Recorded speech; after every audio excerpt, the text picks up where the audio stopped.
Good evening from Tel Aviv, and good day to all our friends in the US and elsewhere in the world. My name is Ruby Shamir, and I'm the Executive Director of America-Israel Friendship League, AIFL in Israel. Over 3 months ago, we launched Friends in Deeds, a campaign to connect Americans and Israelis during these unusual times as virtual community building opportunity.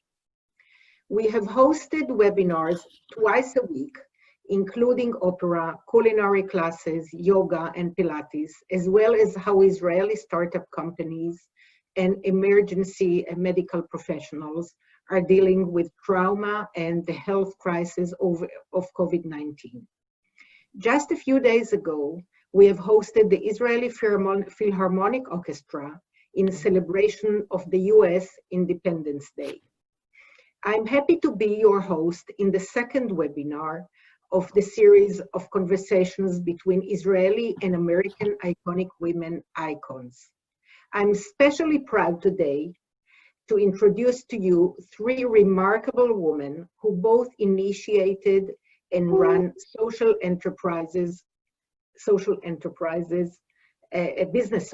enterprises. The AIFL has brought to Israel throughout the years many leadership delegations from all walks of life. Among those delegations, we have brought numerous women's leadership delegations. The participants were American women of achievements. Among the participants in the 2019 delegation, actually a year ago, I think, was Meredith Jacobs, CEO of Jewish Women International, JWI, the organization with whom we are happy to partner on this series. Meredith is an award-winning journalist and former editor-in-chief of the Washington Jewish Week. She is also the author of several books. Among other activities, Meredith was the host of a radio show connecting family and modern Jewish mom. For everyone on this call, whether on Zoom or Facebook, please use your chat function to tell where you are calling from. And feel free to send your questions for the panelists throughout the webcast. And we will try to get to as many questions as possible. For everyone on Facebook, please turn watch party so other friends can join live as well. Meredith, I'm very happy to give you the floor the second time. Ruby, thank you so much.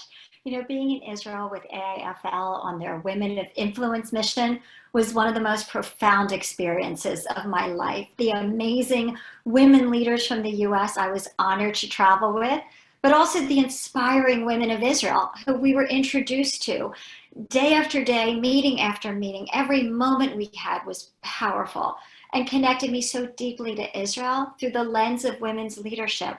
And I remember coming home and thinking, how can more people have that experience? And that became the inspiration for this partnership between JWI and AIFL and this webinar series. For those of you who are new to my organization, Jewish Women International is a 123-year-old Jewish women's organization with a mission to build a world in which all women may thrive, which means we work every day to end violence against women and girls, build access to long-term economic security, and connect highly accomplished women as mentors and role models to the next generation of women leaders. I invite you to learn more at jwi.org. But now I'd like to briefly introduce our inspiring panel. Each of our entrepreneurs does more than run a business. She's changing the world. Kerry Brodie is founder and executive director of Emma's Torch, empowering refugees, asylees, and survivors of human trafficking through culinary education. Before, she launched a world-class culinary program that trains and places refugees for careers in the food industry. Kerry worked as the global press secretary for the Human Rights Campaign and the director of communications for the Israeli Embassy. And she's also a founder of JWI's Young Women's Leadership Network. Kerry won the Institute for Culinary Education's Wusthof Award for Leadership and has been featured in Bon Appetit, New Yorker, Vogue, and more. Students at Emma's Torch get hands-on experience cooking and running a restaurant in Brooklyn, as well as a cafe in the Brooklyn Library. In fact, Rachel Ray was so inspired by Kerry, she helped decorate her restaurant. Anya Cole trained as a classical ballet dancer, and she performed with the Metropolitan Opera in Poland. But she knit throughout her life. In fact, when she was little, her mother told her, if you want it, knit it. Life brought her to West Germany, where she supported herself and her young daughter through her knitting. And then to New York, where she launched Hania, a luxury knitting clothing line, inspired by the movement and flow of ballet. And she's enabled other women to provide for their families through knitting for Hania. In fact, hidden in each of the garments is the signature of the knitter, empowering them as artisans and empowering them to provide for themselves and their families. And finally, Tal Zur, creative director and head of design at iota. Tal is an alum of the HIT Design Academy and is today a junior professor at the school. She's also an alum of the Museology and Curator program at the Tel Aviv University. Iota's handmade luxury furniture, poofs, swings, are made from an exclusive collection of yarns that they design and produce. And they provide work for underprivileged communities, allowing women to work from their homes. So let's get started. All three of you run world-class businesses. Of course, as I mentioned, Emma's Torch offers incredible culinary experience. Hania and iota produce high-end luxury goods. But in the end, you're more than your products. What you really produce is social change. You're changing the world through your businesses. Can you each briefly tell us about your why? Why was it critical for you that giving back is an indelible part of your businesses? Kerry, I'd like to start with you. Thank you so much. And it's such an honor to be on this panel with these incredible women and to be able to talk a little bit about what we do at Emma's Torch and that really crucial question of why. I think it goes back to, for me personally, the constant question of why. In the story of Purim, Esther is asked, who knows if for this reason you were put in the Malchut, if for this reason you were given opportunities. And I think that that's what Emma's Torch for me personally is trying to answer. What can you do with the skills that you have to do more? What can you do with the opportunities that you have to do more? So while we do produce delicious food at the Brooklyn Public Library and at our restaurant, the real thing that we produce is opportunity for our students, of giving them the opportunities to find their own why, their own growth. That's phenomenal. Anya, same question. What's the why behind your gorgeous handmade knitwear? When I moved to the States, I didn't speak any English, and I figured out right now was a time to give back. I was privileged to be able to do this. And as you always know in New York, doorman knows everything. I contacted my doorman and I asked, do you know anything about ladies would know how to knit? I find out about huge community of knitters and ladies what they know craft. The immigrants from after Yugoslavian war, and they are doctors, they are lawyers, they are all professional women, but they don't speak any English and they cannot work in their jobs. And I had the same situation, you know, I couldn't have a job, I couldn't rent an apartment because I didn't have a job and was going in circle. And now, what was most interesting, when I put my cellular phone number on the website, when I decided to register Hania as a business, I had 5-year-old children calling me and asking and telling me, I need to translate for my mommy, she would like to work for you. And, you know, they were coming to my apartment, not only mommy with the child, but as well all family, strollers and everything. And this was, and I communicate with them just only with the 2 needles and crochet hook because we couldn't speak the same language on beginning. Later on, when the company started to grow, I had someone to communicate who speak Albanian and speak English. I love that story. I love how the children were translating for their parents. And, you know, it just lets the parents be at such an early age for the children, the role models of this is what it means to have a job, this is what you have to do. And I would think inspire those children for, you know, what they need to do to make sure that they're able to work and what they need to accomplish. But Tal, before I get too caught up in follow-up questions, I want to give you a chance to talk about IOTA. Thank you. Hi, everyone. I'm happy to be here. Actually, I think that my story is starting somewhere else. I'm a designer, and I love design, and I really believe that it's a language, and it has an impact. And I guess I had really to prove it first to myself. I was interested in craft since I was a student, and the beginning of IOTA, the idea of preserving a craft was something that actually I was most interested in. And then when I met Shula Moses, she's my partner. She is the founder of IOTA, and she brought the idea of IOTA. I was exposed to the social impact world, and I fell in love with it. I fell in love with it, and I fell in love with her. And then we started actually IOTA. I guess that design considers something like kind of a luxury, but I felt that when we can create a change, it shows that it's much deeper, that it's not just beautiful, and that we can be responsible even when we do design. So I guess that was one of my missions. Your pieces are gorgeous. I was on the website just saying, oh, I just need to like redecorate my entire house so that it with the aesthetic of the IOTA pieces. They're stunning. Thank you. But you know, what I've been hearing is that, especially with the younger generations, with millennials, or also with women, that more and more we're looking to support products and companies that have a sense of a corporate social responsibility, that give back. And what I want to ask each of you is, how can a purchaser, a consumer, know when the company's philanthropic message is authentic and when it's marketing? You know, when do they feel like they're encouraging people to buy because they say they give back, and when it's really at the heart of what the company is all about? Kerry, did you want to go ahead? Sure. I think that in some ways I have a little bit of an advantage that I can say that other, you know, corporations have different challenges, but as a nonprofit, Emma's Torch gets to be very upfront that everything is secondary to our mission. Our mission is to empower our students, empower refugees and survivors of human trafficking through culinary education. And so the opportunity we have as a nonprofit is to say that's our be all and end all. But what I look at when we think about employment partners, so other restaurants that hire our students, we don't just look at the ones who are making headlines and doing different initiatives. We look at their employment practices. We look at how they treat the entry-level people who enter into their spaces. And I think that whether you're looking at marketing campaigns or looking at actual structures in place or HR practices, it's important to think about the individual power we each have.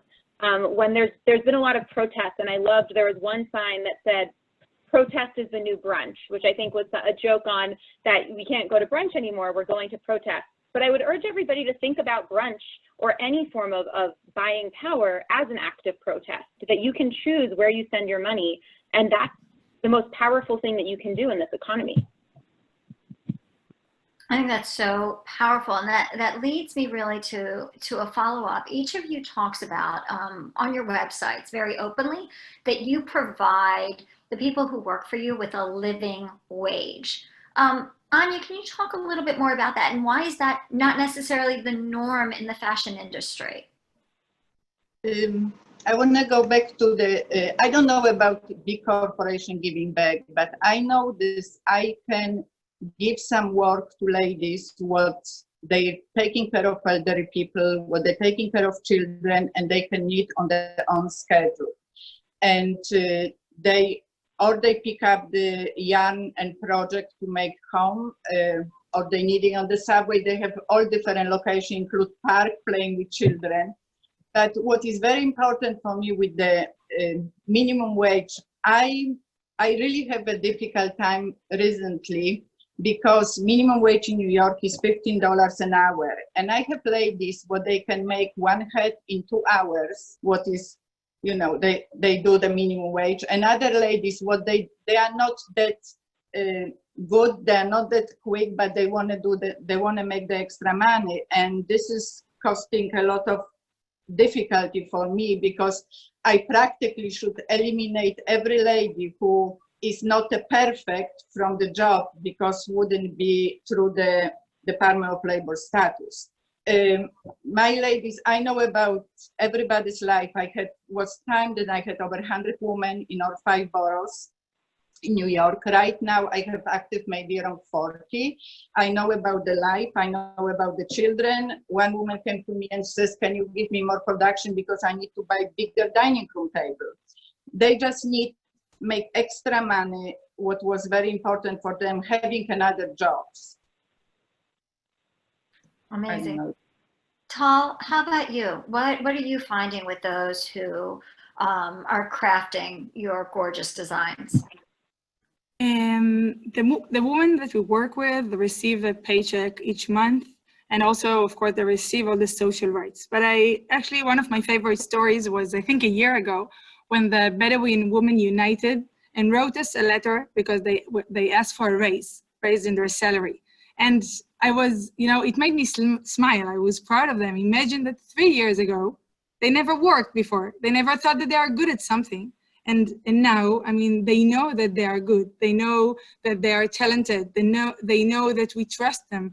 And I think that it built their self-esteem. And I think that we know today that to work, it's not just to earn honest living. It's much more than that. It's empowering, and it's good for our, mental well-being. So I think that the fact that that it's not just, it's of course, it's the fair trade, but it's also, for example, the women need from their houses. I don't know when they knit. There is someone who goes to the community. She teaches them to knit, and she give them the yarns and take back the goods, the products. But I trust them. I think that our relationship based on trust, and there is no micromanagement. You know what I mean? So I trust them. They can work whenever they want, and I think that's also the way that I think that more kind of jobs need to be worked through.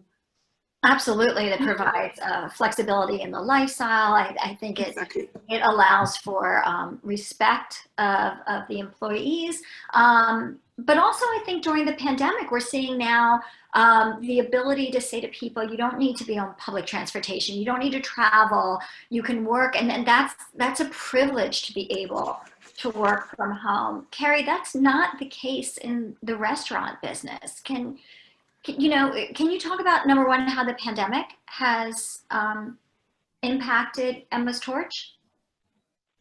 Definitely. So we, philosophically as an organization, we believe very strongly that we pay our students a full-time living wage to participate in our program, which means that our students are getting paid whether they're sitting in an English class or working in the restaurant. And that's an extension of our belief that when you pay people, you solidify the idea that they are individuals and that they should be empowered to take control of their own destiny. And working with survivors of human trafficking for whom labor was exploitive, this is an essential part of their rehabilitation. But then came coronavirus, and that's really decimated the culinary industry. Emma's Torch is not alone in that situation, and our greatest asset was that our 100 graduates of our program were all fully employed in the culinary industry, growing in their careers. And on March 17th, when New York City shut down all of the restaurants, that came to a halt. And what we decided to do was, first of all, we spent the first month making sure that we could access unemployment for all of our graduates, which is because we had paid our students.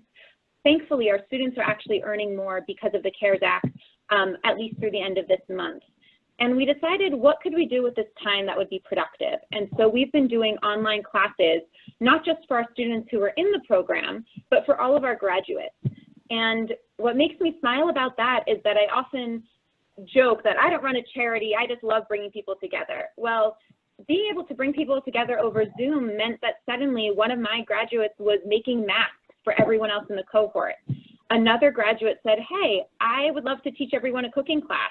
And then yet another one got a free delivery of groceries and ended up cooking for all of her neighbors using the recipes from a third graduate. And so while it's hard to say that there's a silver lining and there's a lot of pain and we're deeply concerned about the small business restaurants that won't be coming back, this moment of community building and of making sure that our students didn't just feel accountable to themselves, but felt accountable to one another gives me a lot of hope.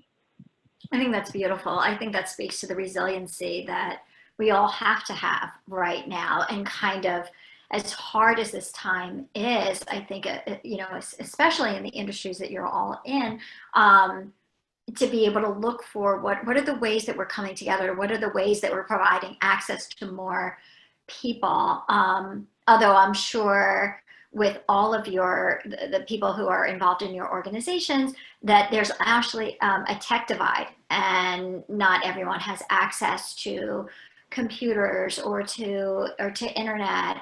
So I'm sure that's also a challenge. Anya, how has Hania, New York been affected by the pandemic? March 13 was for me the date when I practically didn't know what to do. And right away on Monday, I called my yarn suppliers in Italy, in Scotland, and I asked them to deliver everything because my studio and my pop-up shop had to be closed. I asked them to ship everything to my apartment. From my apartment, of course, the ladies, what they work for me, they had different cleaning jobs, they were taking care of another people, and they lost all the jobs. That means they have a lot of time and they have no work. I was lucky because I put my cellular phone number again, this was second time on my website, and everyone from all over America were calling me because I don't know how necessary it was for them, but they want to purchase the sweater. What I did, I started to ship from my home yarn to knitters in all 5 boroughs. They were sending me back.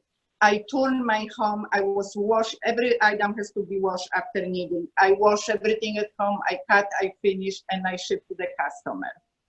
I was doing this with help of one student from FIT who she needed a job, and she was walking every time from FIT, what was 20-something blocks to studio, and she was helping me to ship. And this we were doing for good March, April, and May. And in June, we changed a little bit. We're still very careful. We're wearing masks in our studio. We have constantly, washing our hands. But right now, I make sure everyone will cover one day at studio. I don't have to have all receiving the shipment to home and then carry from home. And you couldn't have, I don't have a car. This means you couldn't take public transportation anywhere. But I managed this, and I think this was very important for me because if I didn't feel comfortable to close this at the moment because I know there's a lot of women would really depend on the jobs. And even this is not study income, but thank you, we had orders and they were able to get paid. Amazing. Yeah, people are working around the clock now to keep their businesses open, and I'm picturing you in your apartment, Oh yeah, watching and sewing and packaging, and just not only for yourself but for everyone who counts on you to be able to support her family.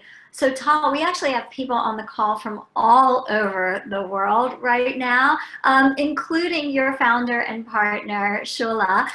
So hello to her. Now, Tal, you're the company that's in Israel. So how are things going there? How has Iota Project been affected by the pandemic? How have you had to pivot and change things? First of all, our model based on working from home, we never thought that it's going to be, so much relevant. So I think that in that case, we could still run the business as it is. I think that the main change that we felt at first, our community was mainly from Europe and from outside of Israel. And now we actually build here an amazing community in Israel, and it's great. It's really great to communicate, and it becomes like a really big family that we can connect and work together. I think that we also discovered that a lot of people are interested. Maybe we all understood that our homes become like kind of our castles. So people actually wanted to invest in their home to have more experiences and fun, and that they will be soft and beautiful, because we actually spend so much time there right now. But we also did something new. We made DIY kits for. We have bags and slippers and decorations, and we work on more and more because the interest in during the pandemic was really high, and we made tutorials that we actually did here at the studio without a photographer, without like a really high-end scene. We just did it by ourselves, and it was fun because we discovered that our community really like to learn new things and to do things with their hands. So it's a great opportunity, I guess, to do something new that you never did before. And so we have different levels, and it was very fun. I was in Zoom all the time teaching people to knit. It was fun. You know, I hadn't even put it all together. And actually, I was just thinking how my mother taught me how to knit when I was a little girl, and I recently taught my daughter. And the beginning of the, quarantine, my daughter came in from New York to stay with us, and we were ordering knitting kits online. And now, believe me, I'm going to order some of yours. It's the same with the cooking, how Exactly. And I wonder how much of these kind of going back, you've all talked about preserving the craft and what we get and what do we bring in. I know, Kerry, a lot of your students bring in recipes from their traditions, from their cultures, from their heritage, and how much, when you're in a time that's frightening and scary and unknown, that you turn to those simple things, the security of making things by hand, of feeding your family. How much of us are spending time in quarantine doing crafts and cooking, which is really beautiful. Kerry, I want to turn to that. So when you ask your students to kind of bring in their own traditions into their cooking, I know there's so much that you teach your students, but I can imagine there are things that you've learned from them. Is there a story you can share with us that stands out? Definitely. I love the fact that I learn something new from my students every day.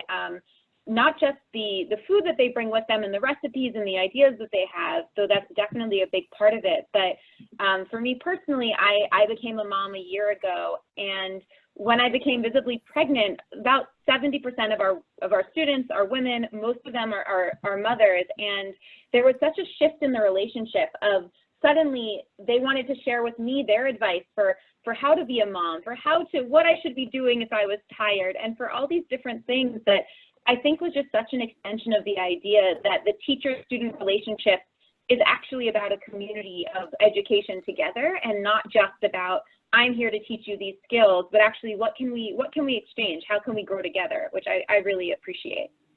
That's beautiful. Anya, Tal, do either of you have stories you'd like to share about something you've learned from your students, whether it's a technique or whether it's, I would like to say only, I never can give instruction. I cannot read instruction in Polish, German, or English. Everything is in my head. And when I create one piece, I just hand it to the ladies, and they look at the piece and they trying to copy.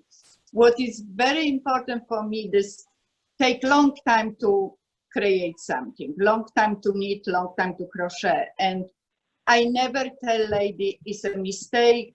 How long is consistency with my style and my aesthetic? We always fix everything. We sit right now, when they can come here, we can sit together. Before, I was on FaceTime with them, and I was trying, even we don't speak the same language, I was trying to explain to them how they have to change the stitch or what they have to do. And I think it's very important, this my past experience, learning from my mom and being able to support myself and my daughter in Germany when I was waiting for immigration to the States. I can learn a lot of new things. I can learn a lot of new ideas, how to knit, how to make easier some product, what is on the end looks exactly the same. We have all different way to knit, all different way to finish the product. And I think is as well very important is for me the relationship between ladies and me. I care about them like they are my part of my family, and I think they know this as well, and we're trying to make this everything work. And it's important to find the value in this, what we're doing and what I am doing together with them. That's beautiful. Actually, I think that I have a nice story that I love. I remember that quite at the beginning, there was one of the Bedouin women. She asked me where can she find yarns in Be'er Sheva. It's the biggest city next to Hura. Hura is the village that the Bedouins are coming from. And I told her that I'm going to search for it because I'm from Tel Aviv and I don't know stores in Be'er Sheva. And then the day afterwards, I called her and I told her about the shop. And she told me, no, that's okay, I manage. And I asked, how did you manage? And she said, I took all the old t-shirts of my children and I cut them for thin yarns that I needed.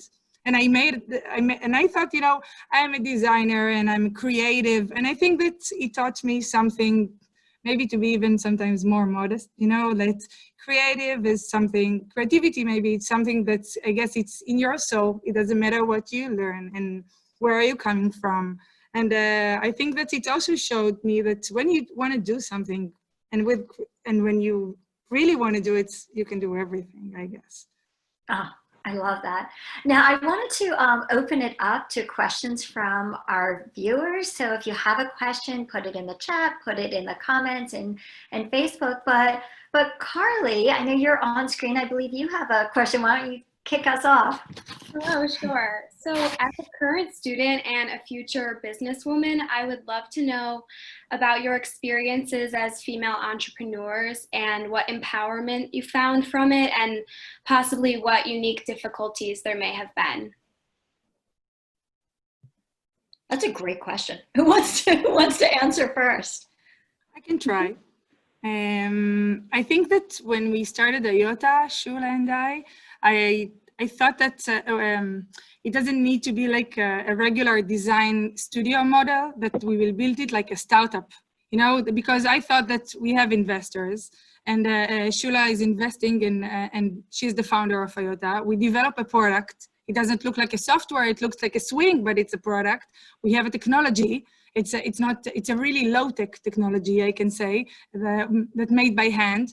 And I thought that when I thought about it as a kind of a high-tech company, it opened my mind, because when I thought that, okay, we will open like a studio and then we will sell more and more, and then we will need to have more workers and the studio will grow up.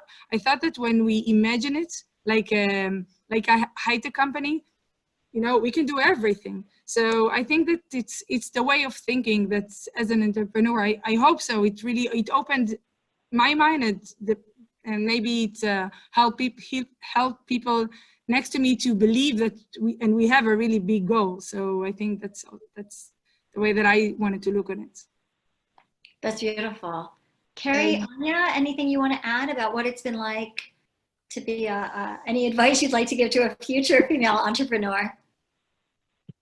Sure. I think that to be really honest, even being able to say that you're a future female entrepreneur means that you are light years ahead of me in many ways. When I was getting started, I had a crazy idea that I actually mentioned during a JWI Young Women's event, and the act of saying it out loud meant that suddenly there were 5 young women who were going to connect me with their networks, who said, hey, I know someone at Hyatt, you should talk to them.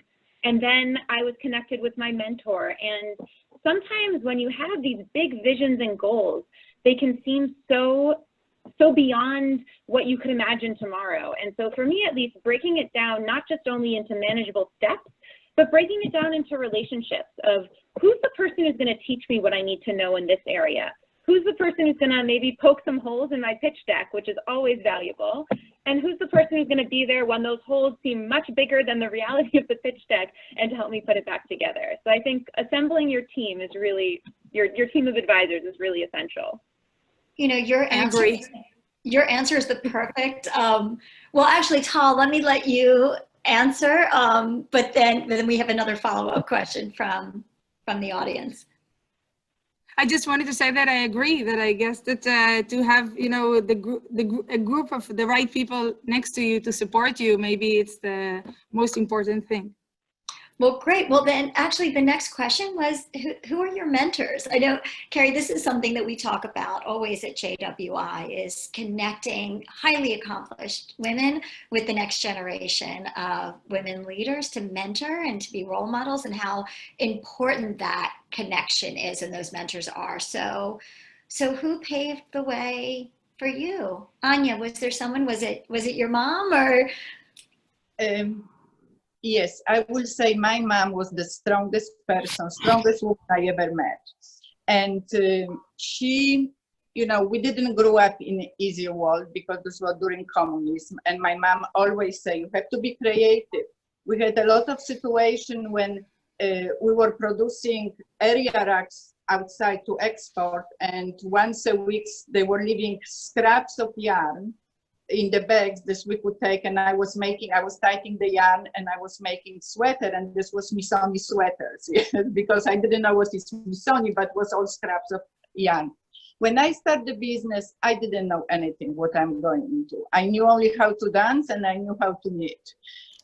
A lot of experience, a lot of mistakes, but if I wouldn't make those mistakes, I wouldn't be where I am right now. And yes, I had a lot of advisor. I listen to everyone. I am very analytic. My husband doesn't think I listen, but I do listen, and it may take a while until I finally agree or disagree. But yes, you have to make a lot of mistakes to figure. And I had no help like business side. And you know, I'm the generation who didn't grow up with computer. My grandkids know computer better than me. I am learning. I am still learning. And you're teaching, and now you're a mentor to others. And yeah, we're doing all together. Yeah. Tal and Kerry, you're both young women. So who were your mentors, and who are still mentoring you, I'm assuming? Who's guiding you? So for me, I feel like I'm surrounded by mentors. My mother and my grandmother have taught me so much about resiliency and creativity and not wallowing in self-pity, especially over the last few months where they have let me come and stay with them and taken care of us. But I also feel that beyond the individual mentors who I have, who I speak to regularly, we named the organization Emma's Torch after Emma Lazarus, who died 150 years ago, but she was one of the first people to advocate for refugee resettlement in the United States. And she's most famous for writing the poem on the Statue of Liberty, "Give me your tired, your poor, your huddled masses."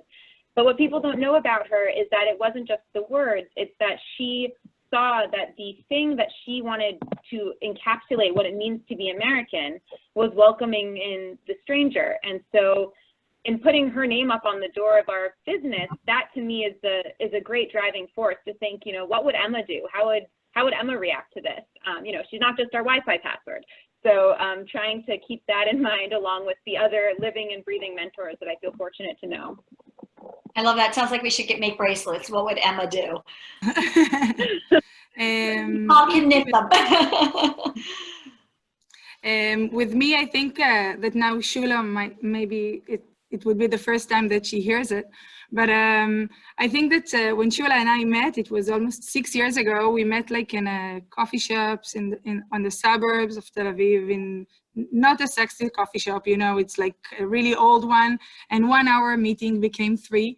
And she told me that I actually studied patisserie, so I feel that we are all connected in you know, in different ways. And she told me that she also wrote a cooking book, and she has like 1,000 cooking book in her house. And we started to get to know each other, and I felt, and she told me so many stories about her life. And actually, I think that few years ago, she decided that she wanted to travel in Japan. And I'm laughing at her because she became Japanese. She eat only Japanese food, and she cooked Japanese food. And I felt like that there is no age to discover new things. And it doesn't mean that when you become, I'm almost 40, and sometimes you think that when you become 40, so you have to know what you're going to do in your life. And I think that Shula proves and shows that you can do and change your mind. You know, you can do whatever you want, and you want to change, and you can change your mind and learn new things. So it gives me a lot of, I think, a lot of motivation many times.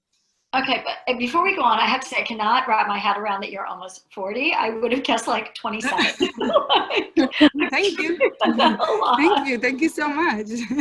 I also have to say we just got I'm done. we just got a beautiful comment in the chat box from Ruth, who said, I just have to say, when women put their mind into something, they can conquer the world. And I love, thank you, Ruth. That's a beautiful message. I want to combine two questions now. It's about the pandemic. Was there a moment when you just thought, I don't know how I'm going to move forward?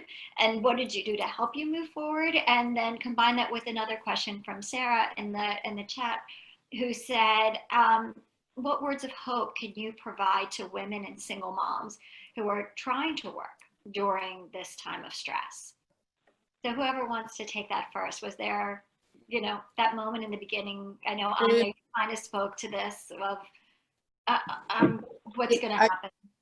If you don't mind, I actually would like to say, when the pandemic started, my thoughts was what I will do if I wouldn't have my business. Because this was absorbing so much of my time and keep me going and keep moving. I really would be probably lost if I wouldn't have nothing to do. I will watch TV, I will wait, you know, you wake up and you wait until you're going to go to sleep, and you watch news about how many people is dying, how many people is getting sick. For me, and when you're talking about when you ask about single mom, you know, I was single mom until my daughter turned 16 years old. I mean, we were growing up together and we were doing everything together. And I think it's very important, you know, I didn't have the separation, you know, I had someone who took care of my daughter. You know, we were going together, we were shopping together when she was little. She was always with me, and this wasn't so good because the separation needs to be done. And actually, this was very dramatic for me when she went to college. But I think it's wonderful that we have jobs, and I think it's wonderful this if you have opportunity, you know, it's a lot of people and a lot of women contacting me right now online, and they're trying to work with me, and I'm trying to work with them as well. And we have to just stay strong because we cannot give up. This is something what we have to learn how to live with the pandemic and move forward. Well, that's beautiful. And I just want you to know, someone posted a comment of Henry, who knows you, and says he watched how driven you were, how hard you worked, how much you want to make an impact, and just know that you're clearly thought of so highly what you did. And when you were sharing the story about your daughter, I thought my parents started their own business, and my sister and I were involved from a very young age, whatever we were old enough to do, whether it was to put the pages into the manuals that my dad would bring on his sales calls, or I designed the logo, or answering the phones, or doing. And I feel like that experience of watching my parents, watching them late at night on their bed with the books and trying to figure out, you know, how to run the business and pay the paychecks, has given me my work ethic and my drive, and just know how much you were all teaching people without possibly even realizing it. Kerry, you know, I wanted to ask you that you are not only teaching culinary skills and preparing your students to be working in a high-end restaurant, but if I understand it correctly, you're also really giving them life skills and talking about access to long-term economic security. Can you speak to, and I would ask all of you to kind of talk to, like, how are you also empowering the women or your students to also have economic independence and security? Definitely. I can talk about, you know, the end of our program in its formal form is job placement. It's helping our students find jobs. But the mission of our program is lifelong economic independence. And so what that means is making sure that our students know the value of their work. So they need to know what they should be demanding as a paycheck, know how they should be adjudicating those funds, and know that they have the right to demand and ask for more. I think that one of the stories that always stood out to me was I was asking one of our students, what type of restaurant do you want to work at afterwards? And he said, I'd like to work in an American restaurant, like American food. And I said, oh, interesting. Why? You know, we do this as an interview prep. And he says, because at an American restaurant, you have to treat people right and there's laws. And I said, no. At any place you work, that's the case. And making sure that our students hear that and know that, because by the time they're coming to us, they've often been so marginalized that they don't know that and they don't see that. And so when we can instill that sense in our students, that trickles down to their families, to their community as well. And we hope that makes a lifelong change. That's fantastic. Tal, you know, when you were talking about the Bedouin women who you were so proud of for writing the letter and asking a raise, it really resonated with me. It's something we teach at JWI to our young women, how to negotiate, how to know their worth. It's something that stereotypically women do. I know when I've been in the position to hire, and I'll say, okay, here's the salary. If I'm interviewing a young man, he'll say, oh yeah, I need $5,000 more. And invariably the young woman will say, thank you so much. And you want to be like, no, ask me for more money. So Tal, what do you do anything in addition to, you know, what kind of already happened, but is there anything that you do at IOTA to help your employees? First, I would say that we employees, women who cannot go to work mainly from cultural reasons, but also from political reasons and personal one. And with the community in Istanbul that we work with, we have the workshop is like there's a small apartment that they can come to work with their kids, and it has like it's a small terrace. It's, you know, it's not big, but still the kids can play, and it becomes their safe place, I think. And also they know that it's not, you don't need to choose. You were talking before about being part of your parents, you know, the way that they start their business. And I think that's, for them, it's also very important that they are able to bring their kids to work. More than that, as I see it, we teach them to knit and we provide them a job, but also a skill. And I think that the skills stay theirs. I mean, afterwards, they need blankets, socks, sweaters for their kids. So I think it's also something that, it's something that we teach, but they, you know, can maybe become better and better. And I think that they become artisans, and it's something that's, that they are really proud of. And I think that to be good at something, it's really empowering. It doesn't matter what it is. It can be, you know, baking the best apple cake, or I don't know, matching colors, or I don't know what. But I think that the fact that they become real artisans, and it's not knitting, it's not their cultural handwork. I mean, it's weaving and it's embroidery. So I think that they learn new things and become very good and professional in it. It's I hope it's empowering, and that's what we are trying to do too. That makes a lot of sense, and the pieces are magnificent. I mean, they really are. Your designs are gorgeous and creative and innovative, but like you were showing a photo earlier of a little girl on a swing with the pink yarn and and I was just like, that is gorgeous.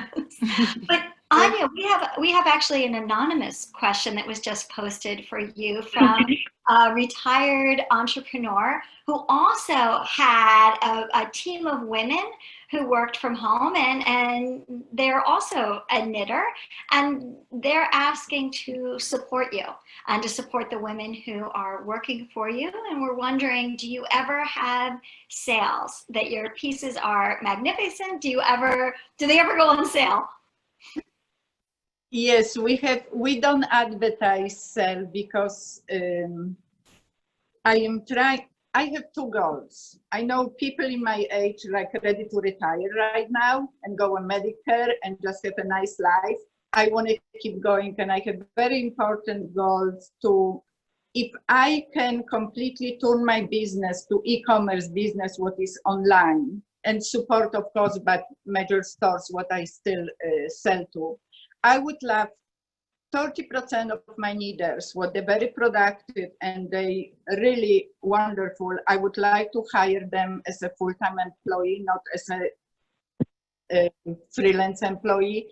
I would like to make enough money that I can pay insurance for them, because they have families and most of them, they don't have insurance and they struggling. And it's always going circle, you know, the same. You don't get a job because you don't speak English. You don't speak English, you cannot get, and it's, you know, and even applying for any help is very difficult.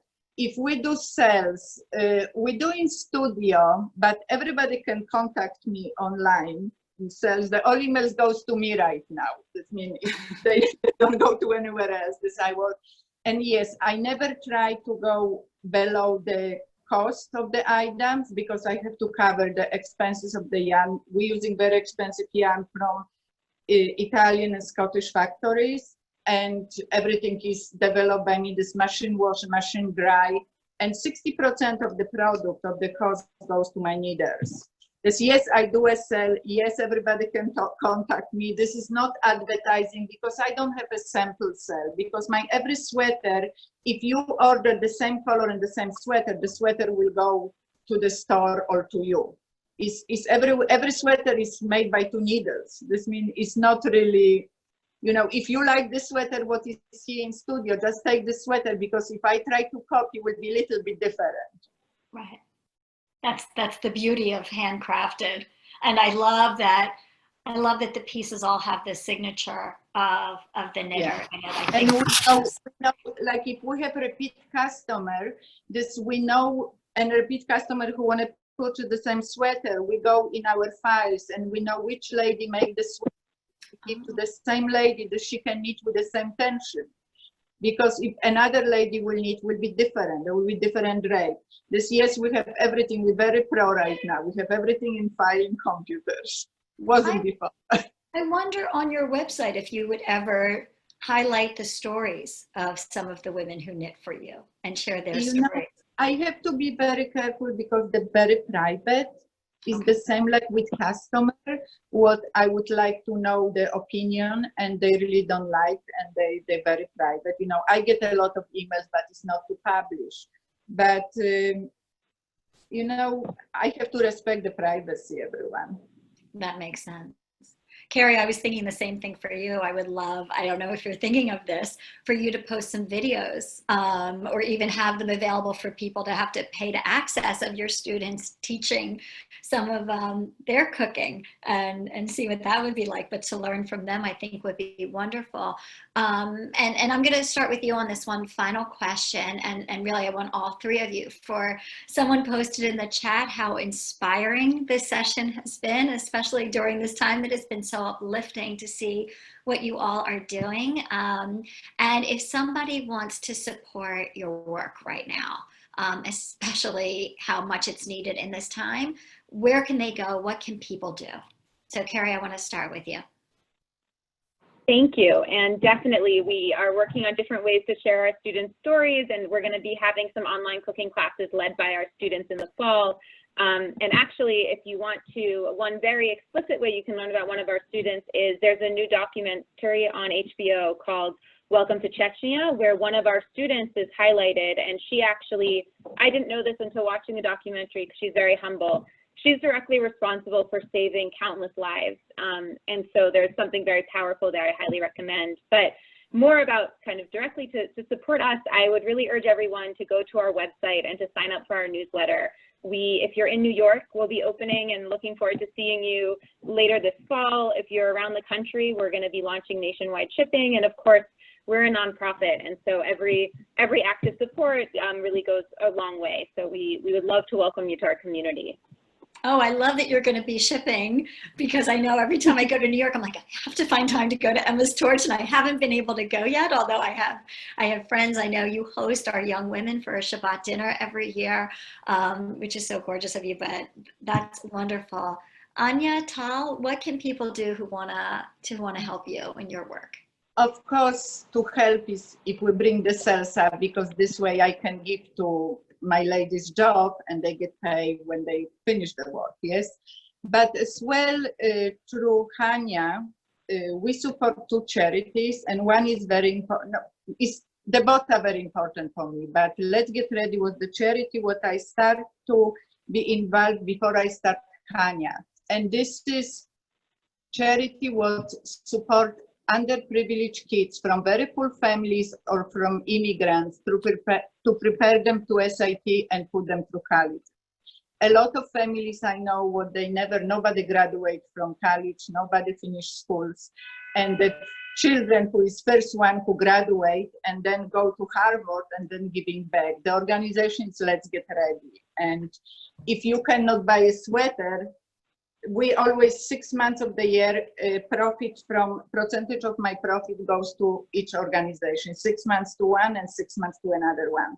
This means if you cannot afford it, buy the sweater, and I understand it's not basic inexpensive item, you can as well, if you feel strong, and read about the charities and donate to the charities, because this is what I'm donating through Hania as well. Amazing. And then Tal? Actually, before the pandemic start, we had a plan to build the American market, because we work now mainly in Europe and now in Israel, and actually change our plan a bit. And what we understood that we are looking for the right partners to open the US market. So if I don't know, you know someone that would be interested to create an impact through design, a social impact through design, so I would love to meet with them. We have, I think, a really nice plan for the future, and I would love to know and to be involved with the right people. Amazing. I'm gonna, every year JWI honors 10 unbelievable women who all just happen to be Jewish, and I'm going to look through the 200 women we've honored and think through if there's anyone I can think of to connect you with. But I hope anyone on this call who has connections, and I'm guessing there are, would connect with you. And I know also many of you are asking if we would send out links to your websites and learn more about your companies, and that will follow in a follow-up email that AIFL will send out. But I thank you all for everything you do, for your work, the impact you're making, the change you're creating, and the examples you're setting by what you are doing for the world. So thank you all for being here. At this point, Ruby, I want to turn things back over to you. Thank you, Meredith. Thank you for the three panelists. Thank you for sharing your behind the scene of your business. This was amazing. I want to visit each one of you in your business. So I'll start with Tal in Tel Aviv, and I hope sometime we will have a break from the pandemic and I'll be able to visit also Anya and Kerry. To everyone, I hope our audience enjoyed this webinar as much as I did. And we're looking forward to seeing you all in our third women's webinar, Icons on Women's Leadership. In the meantime, I just want to remind you that we're doing webinars programs every Sundays and Wednesdays. This coming Sunday on the 12th of July, we will have a virtual tour of the Galilee in Israel. So I hope you will all join us. Thank you very much again, and have a good evening and a good day.